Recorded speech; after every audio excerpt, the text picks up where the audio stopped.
courtesy of the red, white, and blue. It's time for Veterans Issues, the show that brings you information about veterans, military, and their family. Now here's your host, Ken Rollins.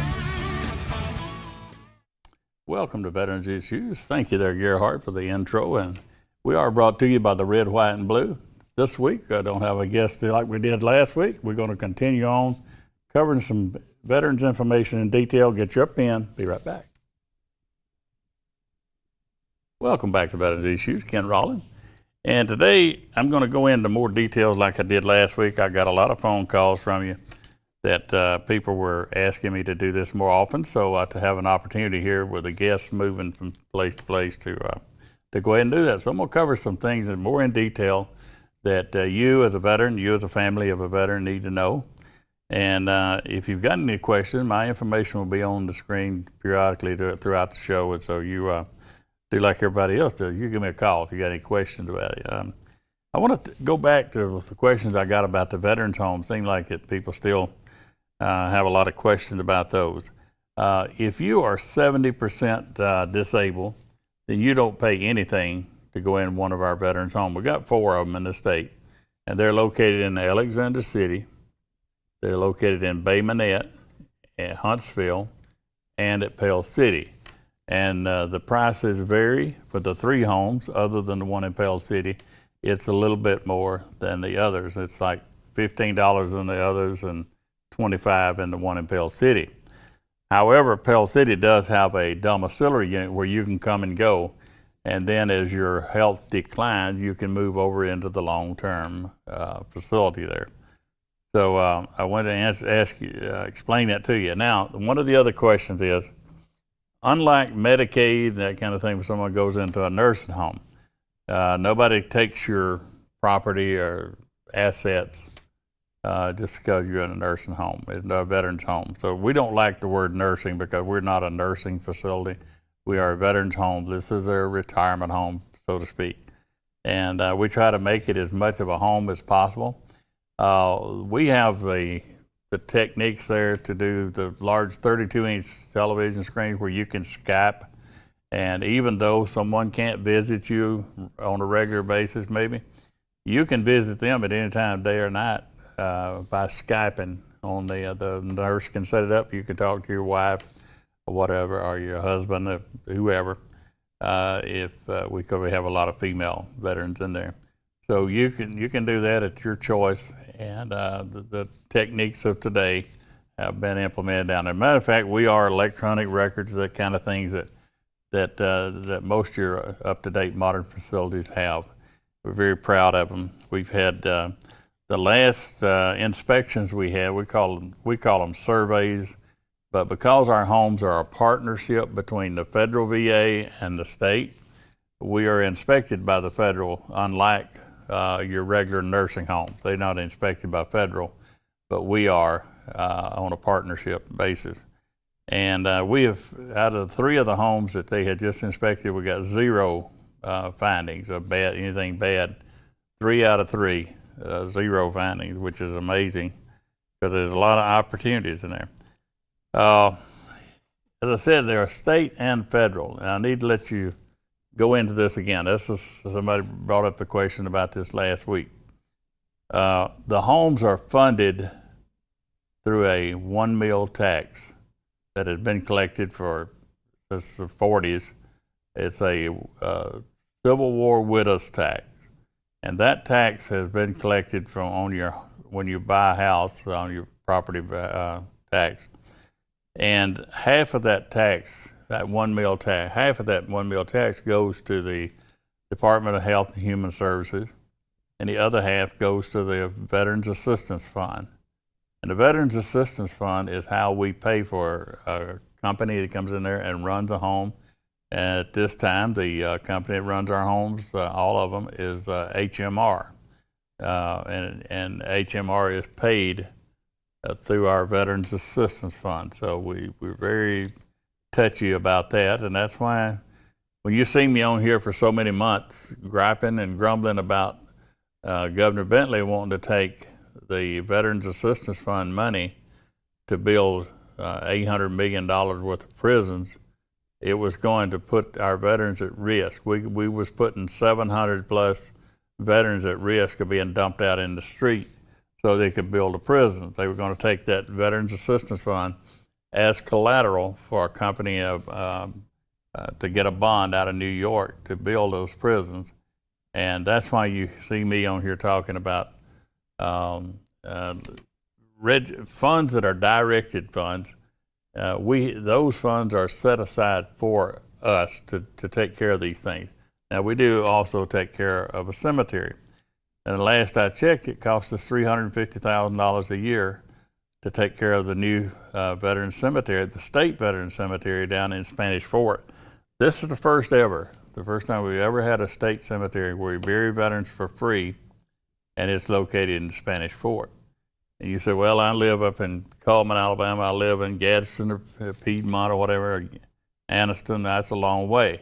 A lot of your funeral companies, and I had one on here a while back, Dignity, Chapel Hill here in Anniston. Those people will deliver the remains to will drive the remains to the cemetery in Spanish Fort. So that's what the funding goes, and you hear me on here periodically. As long as I'm alive, I'm going to fight to keep the veterans funds for them, and I know what it goes for. And so if you challenge, you take that money and put it in hock, then we no longer can do the things we're doing. We're going to have to look at another veterans home real shortly, because our waiting list is 7 to 8 months average, and some of it's a lot longer than that.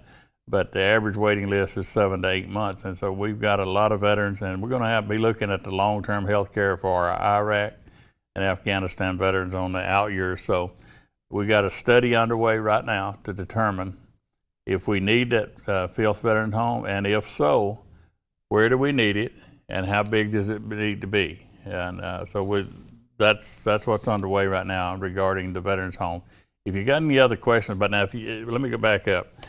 If you got a loved one that's ready to looking at long-term health care, fallen, things like that, start preparing to get them in the veterans home. If they're not even drawing a disability, they're still eligible for the veterans home. So start looking into that through your veteran service officer here in Calhoun County at 256-241-2950. And remember that one, 256-241-2950. Call them, and they got an application down there, and you take that to your doctor, and the doctor writes a prescription, says Mr. Jones needs long-term health care for the following reasons. Dementia onset, Alzheimer's, falling, whatever. And then the home knows how to treat you, what unit to put you in and assign you. So you need to start thinking ahead on that, and don't let it just slip up on you, because I have people call, my husband's got to go to a nursing home, to a veterans home, whatever, and he can't wait, and I can't take care of him, and he's waiting to the last minute. Don't let it get down to that point. Start thinking about that. And that's the State Department of Veterans Affairs I was telling you about. That's well, I'm going to go into that when I come back. I want to talk to you how much money they bring into the state of Alabama. They're not a welfare agency. They carry a lot of things in this state with their revenue. So I want to talk about that when we come back after the break. And so with that said, let's just go ahead and go to a break, and I've got a lot more stuff to talk about. Get your pen. Be right back. Welcome back to Veterans Issues. Appreciate you tuning in this week. We're covering things more in depth than we did last week, and I wanted to pick up where we left off, and I was talking about what the Department of Veterans Affairs does. Now we got veteran service officers in all 67 counties. Some counties you may have one veteran service officer for 2 or 3 counties, but every county is served by the Alabama Department of Veterans Affairs. And as a disclaimer, I'm on the State Board of Veterans Affairs, so that's just to let you know. Don't mean nothing but to you, but the State Department of Veterans Affairs files for claims. They file your paperwork to get into the colleges and the things that your dependents are eligible for. and they file for your survivor's bill of disability, survivor's benefits rather, when the veteran passes on. There's so many things that they do, and we pay them a salary as state employees. However, this past year they brought in over $1 billion, and that's billions with a B. They bring that money in here that is federal dollars that would never see the banks of this state if not for our veteran service officers. So they are not dragging their weight out there in a welfare type agency. They are bringing revenue into the state of Alabama, and I say that because we got legislators out there that have no idea what our people do. And so if we were talking about a car company saying, I will bring my business to Alabama and I'll bring $1 billion in revenue, they would be paving roads, putting out stop signs, putting out traffic lights, giving tax abatements, all that for that $1 billion. We don't ask them anything. All we ask for, and the law requires, is that you furnish our veteran service officers an office in the court in the county that they're serving. And most of the time, that's like a broom closet. They're not much bigger. But the bigger the office, the more revenue they can bring in because they can employ more people. Some offices, I won't say which one, but some offices we can only put 2 people in. That means that veterans are turning away and leaving money on the table, so to speak. So we are carrying our own weight, and without the veterans, the Alabama Department of Veterans Affairs, they would be $1 billion less that wouldn't be coming into this state. And they're the one that files your claim for disability and all that kind of thing too. The State Board of Veterans Affairs, I mentioned I serve on, the board is made up of the service organizations like American Legion, Disabled American Veteran, VFW, as mine is the Vietnam Veterans of America, so forth, Purple Hearts and all that. We make up the board.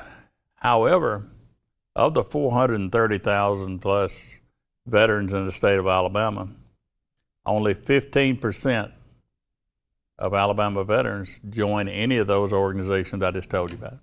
Think about that. 15% join any of those organizations. That leaves 85% of the veterans out there in the state that are not a member of that veterans organization that we on the board have to represent. So that's my job, and that's the other board members' job is to go to Montgomery quite often, seems like, and sometimes we have to fight. We have to fight the legislature for your benefits. And let me tell you a fight we just went through in this last session. I say a fight, it wasn't literally a fight. We just was up against the wall.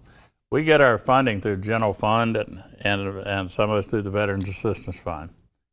Well, if you live in Alabama, you know that there's been a problem funding everything from the prisons on to whatever. One of the things that we do, if you were 20% disabled, you joined the military from Alabama, excuse me, and you served, you were disabled 20%, and you joined the service from Alabama, you were eligible for your child to receive 4 years of college in any Alabama college, of free books and free tuition. That's been going on as long as I can remember. Well, they cut our funds back through the general fund, and we didn't have enough to pay where we're headed toward paying the colleges for these students to enroll. So we had the bill that was passed by Senator Dial, cut the percentage from 20%, or raised it to 40%. So you got to be 40% disabled before you're eligible for it. So that where you're 20% before, now you got to be 40%. And those are already in the system. Don't worry about it. You'll be grandfathered. But then any new veterans applying for that GI Bill, that was where they cut us back. And if you can't pay our bills, we can't pay them. We couldn't. The colleges. One of the things out there you might want to ask your people that's in the colleges, how about reducing your cost to a veteran, and maybe you get. I'd rather have I'd rather have $5,000 from a veteran that I had discounted rather than say $8,000 that they couldn't qualify for. So if your cost is $8,000, you could drop it down to $5,000, you still do all right. So if you folks are involved in the colleges out there, tell them to look at that. In the next election cycle, maybe they could drop it down and get more veterans that were eligible to send their kids to the college. Now we told you we had the cemetery. The cemetery in Spanish Fort is the first state cemetery, and you can bury the spouse along with the veteran down there. That don't mean that you have to take the spouse out just because you died, but there is the availability to do all the things you can do in most of your cemeteries there. Scatter garden, those kind of things. And it's a very, very beautiful place, Spanish Fort, Alabama. And let's see, I told you about the GI Bill. Now, I talked about the DD-214 last week. Had a fellow call me from Southside, and he wanted to know what all is on the DD-214 that a funeral home needs. He said he was looking at his, and he didn't see nothing on that the funeral home needs. Well, first of all, it shows that, number one, that he's a veteran, that he's an honorably discharged veteran, and it shows the ribbons and that kind of thing, and the rank, and some ranks, higher ranks, get different things in the burial. But let me tell you how the burial works out there. You are not entitled to 21 gun salute, all that kind of thing. You can, if they're available, get a bugler and someone to take the fold the flag. But there would be no volleys anymore. You hardly ever hear that. Might be a field grade officer might get one, but bottom line is that is at their discretion. And if they have the free personnel, with the war in Afghanistan and everything, that took a lot of buglers out of whack and whatever. It took a lot of the people out that we used to get 3 people come in and fire a volley. No more. They don't have to do that. And I've had some people really upset about that because they don't get a military funeral like the 21 gun salute, they call it. So don't expect that. But have that DD-214 where you know where it is, because that tells the funeral home everything they need to know. But they remember this too. They have to have 48 hours to notify the military, and you can't just go in there and notify them now. The funeral home can't say we need them tomorrow. You got to have 48 hours. And I'm running out of time here now. The choice card, I got to tell you, the Congress just passed a bill that extends the choice card program for another 6 months. So that's just to fill it out and see if it's going to work the way we think it is. There's a lot of bugs in it from the day it started, but it's still a good program. So get your choice card if you're a veteran. And we are running out of time. I just wanted to go into more detail about that. Next week I got a great guest on here okay, next week I'll see you here on Veterans Issue. Come back, I got news that you can use. Welcome back to Veterans Issues. I appreciate you tuning in this week, and I hope you got some information that you could use.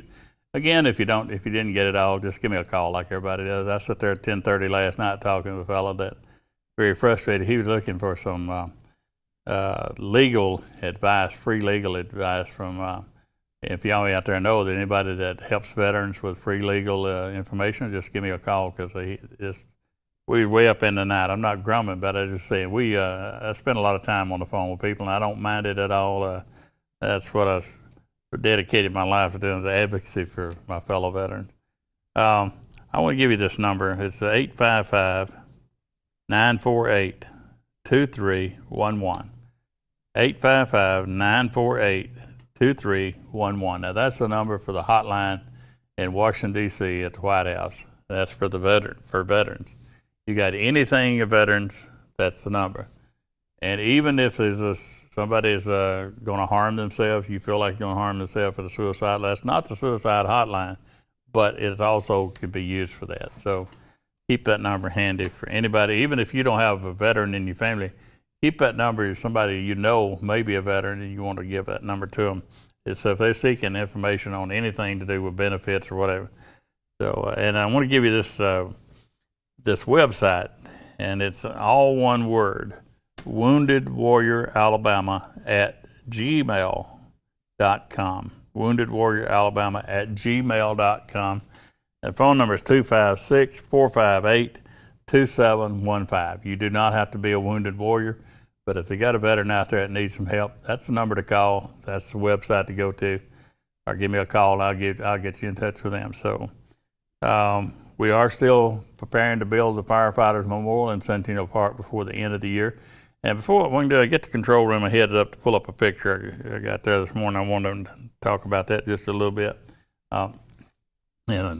We go ahead and pull it up and we'll talk about it. That fellow right there, that's Captain Steve Palmer that just passed away last week from Oxford Police Department.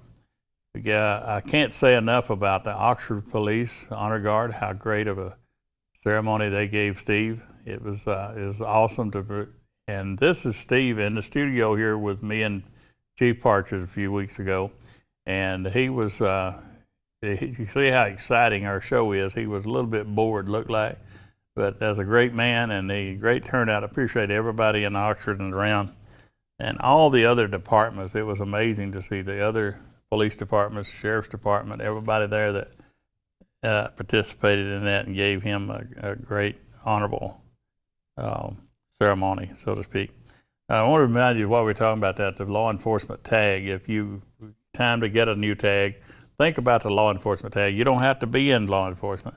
But I was following one yesterday by the studio here, and it looks so good on the car. It doesn't matter what color the car is, and you do not have to be in law enforcement, but it does say that you support law enforcement.